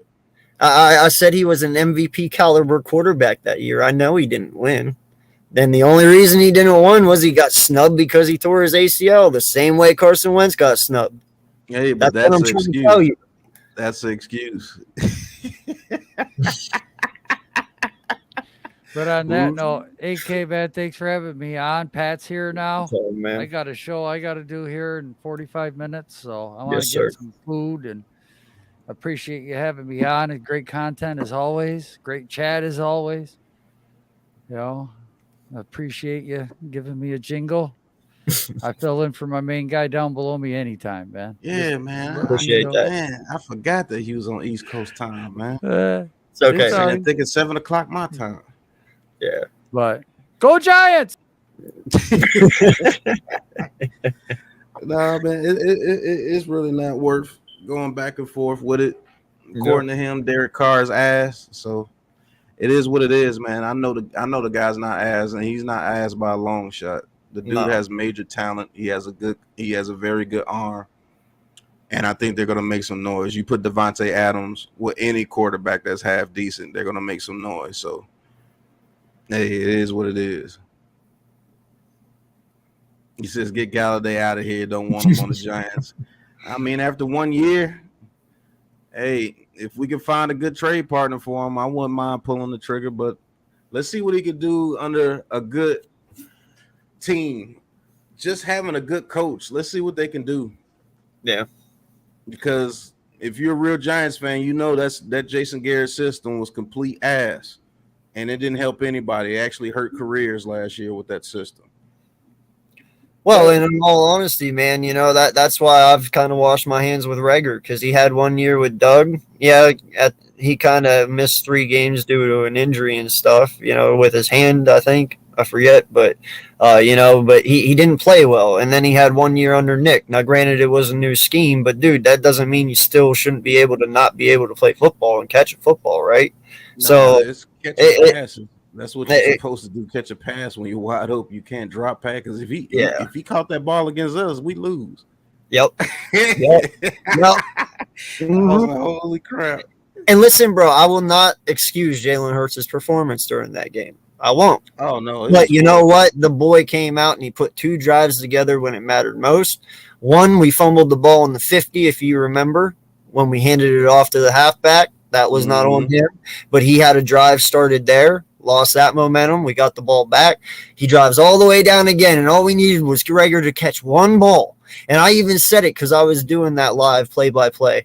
I said, listen, somebody's either going to be the hero or the villain.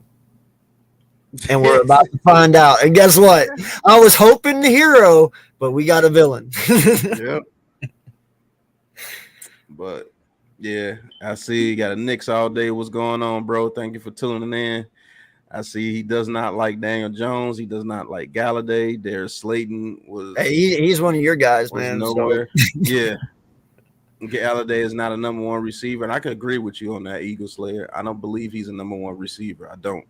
I just don't know, and it's like I was telling Joel before you got in here, man. I said I just don't know if Galladay is ever going to get back to what he used to be. That's the only fear I have for you guys. You know, you paid him 72 mil, but I don't know if you're going to get 72 mil out of him. I don't think we are either. I'll be honest with you. I think they get rid of him next year because he has an out in his contract where you can save $21 million by cutting him. So. You think if you guys actually have another down season, just not trying to wish that on you or not, but if you do you think that move might come right before the trade deadline at all, or Galladay? Or do you think you just keep him? Like say you're like 2-6. You got to keep him this year because he's so much of a cap hit. You can't get rid of him. Now Saquon Barkley, on the other hand, I think he will be traded. If we're like 2-6 or something, I think Saquon Barkley will be traded. But we don't have a number one receiver. And I'll be honest with you, if Saquon Barkley can't stay healthy, we don't have a number one running back. So I'm not against taking a running back in this draft either, because I don't think you pay him after 3 injury riddled seasons if you have a half decent season, because he's going to want his money. Mm-hmm. And what if he has a good season? More than likely, Daniel Jones is probably going to have a good season. And you may want to franchise him, or you let them both walk. I don't know. This season's going to tell a lot. If we suck major ass and go 4-13 again, or 5-12, everybody's gone. I think they cut Leo next year and save that money. They're going to cut Galladay and save that money. Dory Jackson will probably still here because they had to restructure him, but Bradbury may be gone this year. Daniel Jones is gone. Galladay is gone. Shepard will be gone. You're going to see a whole new team, bro. So, James Cook. I like James Cook next all day for sure. Do you so are you one of those guys you truly believe Kadarius Toney is your number one of the future for you guys? I believe Kadarius Toney could be a great weapon. I don't ever think he would be a number one receiver where you line him up like a Devontae Adams. He goes out there and wins consistently against coverage. I think he's a player that if you have a great scheme, he can destroy a defense. He will be a great weapon. I believe like a Waddle, so to speak. Yeah, like a Waddle or someone like that. Okay. I believe if you put great players around him, and they don't even have to be great players, just put some good outside receivers that can win some one-on-one battles you have to worry about, and he gets open in the slot, it's a wrap. Yeah. Put players around him. Okay. Everybody keep saying Deebo Samuel is not normal, people. No. Deebo Samuel is on the level of his own, bro. Right. Like that dude's built like a running back and has receiver skills. Yeah. I don't care what receiver in the game you put in there. He's not going to be able to do what Deebo Samuel does. No. They can't take that punishment that he takes. Kadarius Toney is good, but he can't juke everybody on the field, and he's definitely not going to run through anybody. Well, would you say the closest we could compare Deebo to would be like a Cordell Patterson? Yeah. Cordell Patterson's different. He's a big boy. I mean, he's a big boy. But their play styles are similar, though. Yeah. They're the exact same, if you ask me. Yeah. It's just that Cordell Patterson, they didn't know how to use him until they seen Deebo Samuel. I believe Cordell Patterson was see Deebo Samuel before Deebo Samuel. That is true. Yeah. That dude could do every single last thing Deebo Samuel does. And what's crazy too, man, is actually Patterson, in my eyes, poses even bigger of a threat because this guy is bigger. But not only that, dude, his hands are incredible. Like he catches the ball and he's powerful. I mean, very powerful. You know, so I don't know. They're damn near similar, but Patterson, dude, if he keeps going and off of last year, he's going to be a fantasy pick of mine. I'll tell you that. Right. Like he puts up the numbers for sure. Dylan Sterner, Deebo is a wide receiver, bro. He's not a running back. he could just play running back. That dude's a wide receiver. You could put him out there on the outside and he could route somebody up as well. Study the film. Don't just look at certain plays and be like, oh, he's just a running back. You just know that dude's a receiver, bro. He's been a receiver since South Carolina. Oh yeah, dude. He turns a 5-yard drag into a 40-yard touchdown. That dude's an absolute beast. That dude is CD Lamb on drugs. That dude's a monster, bro. Yeah. Now I gotta ask you, dude. Dallas, because they traded Amari Cooper, and stuff. How do you think CD is going to fare of that? Do you think CD can really truly keep up what he was doing, or do you think Amari took a lot off of him? I think Amari took a lot off that whole team. Yeah, I think so too. Do you think he can still be the beast he is though? Or you think he's going to have maybe against teams who don't know how to scheme against a slot receiver? And definitely, if he has to turn into the number one receiver, I don't think he can do that. Just to be honest with you, he has to prove it to me, and maybe he can shut me up. Yeah, but I definitely don't think that he can turn into a number one receiver like Amari Cooper. I mean, look, he's having mad drops right now, and he's basically one-on-one in the slot every time because you had to worry about Gallup, Wilson, and Amari Cooper on the outside. So let's see what CD Lamb can do when he's the number one guy. Let's see. Or they may go get a Traylon Burks or somebody in the draft. Who knows? Maybe that was their plan when Amari Cooper. I heard that was real. He said Dak Prescott was the black Kirk Cousins. Wait, what? It was reported that him and Dak Prescott got into an argument, and he called Dak Prescott the black Kirk Cousins. That's funny you say that, man, because I've made the argument all off season here.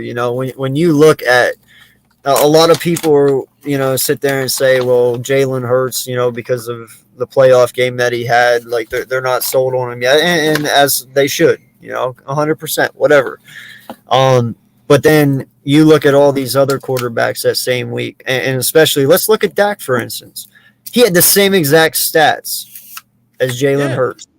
And he had Amari Cooper, Debo, Wilson, what's the other dude? Gallup, right? Oh no, Gallup was injured or wasn't he? No, he was back. We have Gallup. Okay, yeah. So he has three, by far, you could say at least one first round, second round receivers that played into the first. They well overachieved. And you give me Jalen Hurts stats with that, and he's been in the league for 5 years. So if you're saying Eagles need a quarterback, well, then damn it, so does Dallas, so does Arizona, because Kyler Murray tanked. So does all of them. Terrible, right? And so you look at whenever D-Hop got injured, bro. He won one game out of the last 8. Without him, that's telling me you're not a franchise quarterback, because you still, granted, he's a aging AJ Green, but you still had AJ Green, you still had Kirk, you still had Moore, you still had Connor, you had plenty of weapons, way more weapons than what we did, even though you lost D-Hop, and you couldn't get it done, really. But who was it? Colt McCoy that was his backup? Wasn't Colt McCoy his backup? Yeah. Colt McCoy won 2 games in a row. Yep. Without D-Hop. So what are we talking here? I don't get it, But you can't speak real facts like that, because Kyler Murray's light. Our quarterbacks aren't light. You can't bring up scenarios for our quarterbacks because they're gonna say, "Oh, it's an excuse. It's an excuse. He sucks. It's an excuse." No. Sometimes the shit is just fact. Yeah. You name one quarterback that could have came in Daniel Jones' situation and with our franchise, as bad as you say we suck, we had the worst coach, the worst offensive coordinator, one of the worst offensive lines. Saquon Barkley was hurt. Galladay was hurt. Tony was hurt. Shepard was hurt. Evan Ingram was our tight end. You had the worst offensive scheme. You got a GM that can't draft. You got an owner that can't stay out of the business, and he doesn't know football. But Daniel Jones is just supposed to make everything happen. But you say that's just an excuse for Daniel Jones. Okay. You name one quarterback that could have came in a situation with Daniel Jones and did much better. Bro, I will tell you this right now. I don't even think Tom Brady could have fixed y'all's problems last year. I know he couldn't have fixed it because no way. You have to block for Tom Brady. Right? He'd be dead. You would have killed Tom Brady. Absolutely dead. First of all, I think Tom Brady would have just quit. To be honest with you. He would have retired. He would have been like, nah, I'm good. Hell no. No, you remember the movie, Not Another Team movie? Whenever the kid in the end zone got split in half? Yeah. Yeah, that would have been Tom. Your line would have his legs would have been on the right side of the sideline, and his other half would have been on the left. Like, y'all would have just murdered that man. Like, why do you think when he came back, when he left the Patriots, why do you think he went to the Buccaneers? They have a line. He knows what's up. You're not going to go to a team that sucks. Right. Oh, Patrick Mahomes would have did a whole lot better. Really? Patrick Mahomes was under 500 when that offensive line for the Chiefs wasn't jailed yet. He was under 500 and leading the league in turnovers. Imagine what he would have done over here with us. There's no Andy Reid or Eric Bieniemy or anybody over there coming over here with him. It's just him. Yeah, you don't get Tyreek Hill with Pat Mahomes. You get Pat. That's it. You just get Pat Mahomes. Go out there, throw it to Dante Pettis and David Seals and Farrell Cooper. Yeah. And Bachman, whoever that was. Go throw it to those guys. Throw it to Kyle Rudolph instead of Kelsey. Yep. Throw it to Evan Ingram, who tips it up in the air all the time. Throw it to him. You're not throwing it over there. Oh, and don't forget, you don't have your scheme anymore either. You got to work with Jason Garrett's scheme. Curls, slants. Let's make it happen. No offensive line. You probably would have had Pat pulling Andrew Luck. Right. Joe Burrow, just before this year, he was 2-6 with the Bengals because they had no offensive line and Mixon was hurt and Chase wasn't drafted yet. Oh, if you put Joe Burrow over here with the Giants, he definitely would have did better than Daniel Jones. Really? He tore his ACL with the Bengals line. What do you think he would have did with this line? And don't forget, there's no Mixon, there's no Tyler Boyd, there's no T. Higgins, there's no Jamar Chase, there's no Uzma. Like, all those guys are gone. Bro, I won't lie though, man. Joe Burrow, he needs to calm down, dude. I saw a couple times in the Super Bowl, especially. He's gonna fuck his knee up again, dude. He needs to be very careful. Like, dude, he's pushing it. You saw that, right? His knee in the Super Bowl. I don't know how he stood up. I don't know how he stood up. I was like, oh my God. As soon as I saw that, I was like, his career is over. He's popped right up. I'm like, how did you do that? There's no way. But like, everything I just said about Dan Jones not having an offensive line, worth the damn. Every time I say that, even in my community, oh, that's an excuse. You just make an excuse for him. He sucks. Yeah. But if you turn around and say, well, Joe Burrow never really lost the Super Bowl because their offensive line couldn't block Aaron Donald. That's not an excuse. That's fact. That's the gospel.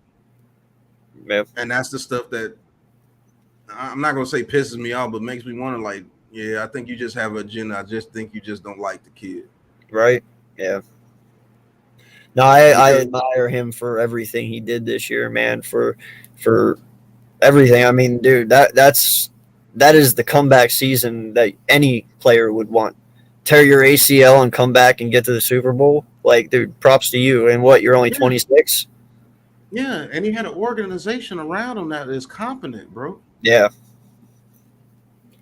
And you got to the Super Bowl with Eli Apple. Congratulations. Can we all, congratulate him for that? Because Eli Apple is trash, dude. Yeah, a good system around him, but he finally got exposed when he started. All he had to do was not open his mouth, and he would have never got exposed. Wow. And the team started making him a target. And it's like, oh, yeah, this dude really does suck. Yeah. Yeah. And in fact, I believe Eli Apple cost them that Super Bowl. I ain't going to lie. He really did. And believe it or not, that defense was the reason why they got into the Super Bowl, to be honest with you. Mm-hmm. Because if Tannehill doesn't throw those 3 interceptions, they don't force those 3 interceptions, guess what? The Titans win that game. Yes. They only beat the Titans 22-19, or was it 19-16, something like that. think it was 1916. 19. Yeah, I want to say that. Yeah. And then guess what? That defense had to literally hold the Chiefs to 3 points the whole second half, and the game still went to overtime. Mm-hmm. That's how bad they were getting beat up the first half, because that offense wasn't doing anything until that defense just kept getting them the ball back, kept getting them the ball back, kept getting them the ball back. Eventually, that Bengals offense is going to do something. Oh yeah, eventually Joe Burrow is going to come out and do some Joe Burrow shit. Keep giving them chance after chance after chance after chance. Chase is going to get open sooner or later. Right. I don't care what you do with that kid. He's going to get open sooner or later. He's just that talented. But imagine if Jamar Chase, Tyler Boyd, T. Higgins, and Mixon got hurt. Do you even think the Bengals have a winning record? No. With Joe Burrow at quarterback? Hell no. I would bench Joe Burrow at that point, bro. I would. I'm not even playing. I'd be like, bro, I'm not sending you in there with that. I'm not. Like, I'm not going to kill my franchise. No. Right. We'll wait till next year. But, man, AK, I got to come back more, bro. I love this setup, man. I love this, man. This is nice. Appreciate you, man. Eagles fans a little bit nicer than I thought you guys would be. Nah, man, it's like I told you, and my followers, my Wagyu crew here, man, they know exactly how I work. You know, I bring people on who I respect and who are friends of mine, and you know, you guys show me nothing but love and respect over on your channels. I expect the same from these guys here. You know, yes, like I said at the beginning of the show, shit talking comes with who we are. Right. But keep that at a respect level. Have fun with it, but don't go too far, you know. Exactly. And that's what this is all about, man. You know, and that's why I brought you on tonight, because we are friends. We root for different teams, and it's always good to know the enemy, you know. So whenever season comes around and we play each other, we're kind of not just scratching our heads. Fun weeks this season when we play. No, I know, man. I know it's going to be fun, especially if we got something to play for. I think you guys are going to do a little bit better than people think, man. I think so. Especially with Jalen Hurts, if y'all get that run game going. I do want to see Jalen Hurts step up his passing a little bit. He's going to need to, because if teams start playing that run and make him pass, and he can't be up to par, I see a lot of ass whoopings in y'all future with him at quarterback. I'm just going to be honest with you. But if he can turn around and at least be able to make the accurate passes to wide open people, because people are going to be wide open on that team. You're not going to hold Devontae Smith down for long, especially if you get somebody like a Jalen Burks or somebody in the first round. I mean, Traylon Burks. You guys can be very dangerous if he's making some good passes out there. And Dallas Goedert is an absolute monster. I hate that guy.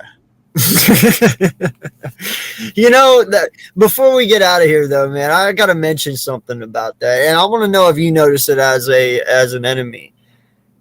Why is it that, all right, it frustrates me. We pay this guy $50 million.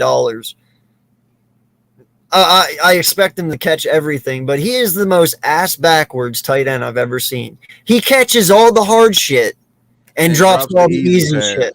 Like, I don't get a 5-yard out, but I promise you, he'll go up there and catch a 35-yard pass and bring it in between two people and get hit.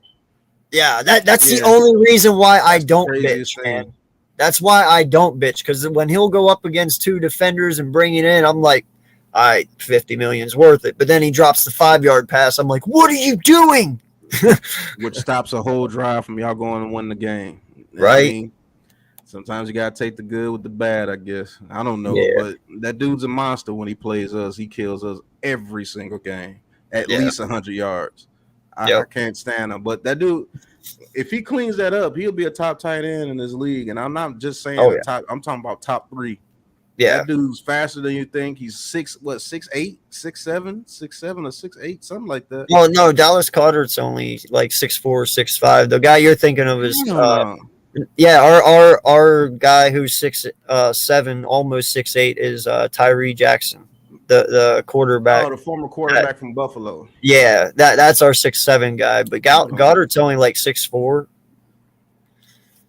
Like, he's a big dude. Don't get me wrong. He's big, but he's not 6'7". Bigger than 6'4", bro. No, he's not. Really. They got him listed at 6'5". I thought he was like 6'7", 6'8". Yeah, no, he plays bigger than what he is, bro. He really does. Yeah, and I dare say, man, that dude look like a monster out there on that field. Yeah, but yeah, you guys are in good hands, man. Y'all just need a quarterback that can progressively throw. Yeah. But the thing about that is, I think that system works with his feet, and he's able to move around in that pocket. And if he got accurate throws consistently, he could be very dangerous in that system. Well, I hope Tom House and Tom Brady do good things for him this offseason, because that's who he's working with. He's working out with those or Cali. That would be something, though, if the Eagles and the Giants were playing for the division at the end of the year. We kick Dallas and everybody kicks Washington's ass here and there. So let's make it happen, bro. Let's make it happen. Let's do it. Thank you for having me on. You're probably going to come on Joe's show later if you can. I don't know what your plans are later, but, man, I appreciate this, man. I had fun. Yeah, no doubt, man. Give yourself a shout out real quick before we get out of here, bro. All right, man. I know there's a bunch of Eagles fans in here, but if you guys want to know your enemy, just like AK said, I'm a Giants fan. My channel is BigPatssports Talk. Just how it sounds, BigPatssports Talk. Hit that like and subscribe button for me, man, and you come and join the Big Blue Crew, man. We welcome everybody, man. As long as everybody's respectful, we don't shy away from convo. We don't shy away from topics. Man, we just love the game of football, and I always had major respect for this guy. And man, I appreciate you guys showing up and showing him some support, man. Let's get him to 1,000, man, for sure. I appreciate that, man. He definitely deserves it, man. I appreciate that, man, and that means a lot coming from you, man. Not only because you're a giant content creator, but we haven't actually done a show together before. And in fact, I'm still looking forward to our Bulls playoff. Yeah, they start now. If you can actually get the schedule, man, send it to me on Twitter so we can talk about it. Because I definitely want to do those Bulls games with you, bro. That's gonna be fun as shit. Right? Yeah, the Eagles and the Giants fan calling the Bulls game. What type of crap is that, man? You gotta tune in. Hell yeah, man. Nah, man. And like I said, I appreciate you coming on and doing this, man. It's always fun talking with you, and you got a lot of knowledge, bro. I admire it. And, listen, this guy is innovating YouTube. You got to realize that he brings the fire. He brings the heat. He calls a lot of stuff. Like what's that thing you just started doing? You want to tell them a little bit about that? The you know what I'm talking about, right? The calling the basketball games. Yeah. Yeah, I'm actually we have a semi-pro team here in Shreveport, Louisiana, and they actually looked at my YouTube channel and liked what they saw when I was calling the Giants games and everything. It was like, man, can you call in and come call our games? And I was like, yeah, I'll do it. And I called semi-pro basketball games here in Shreveport, the Shreveport Mavericks. The actual next live is this Friday at 7. I actually get to show the live game, and I call the game. If you guys want to see some basketball, those guys play hard, man, and they play pretty well. And we're just trying to get people to support, and we're just trying to get Shreveport to notice that, hey, you have a semi-pro basketball team that's won 4 championships.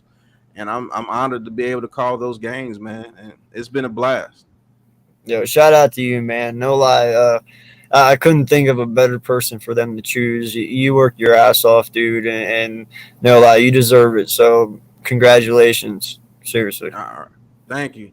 Be on the lookout for another first-round mock draft. I'm going to do all 32 teams. So I did y'all pretty solid on the last one when y'all had the 3 picks. But y'all got 2 picks. I still think you guys are going to do solid in this draft. And if it comes down to Giants versus Eagles, man, it's going to be one hell of a week, bro.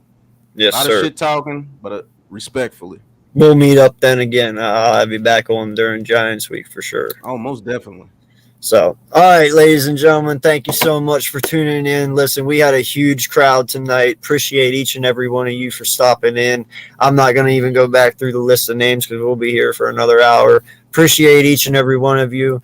Until next time, I am AK Eagles. This is the AK Eagles podcast. This guy right next to me, Big Pat Sports Talk. Go sub him up if you can. Dude does amazing things over there. Even though he's a Giant content creator, still sub him up because you can go over there and learn about the Giants, and then you can use their shit against them. Definitely. Figure it out. Think smart. Until next time, fly, Eagles, fly. We out. Peace, guys. Peace.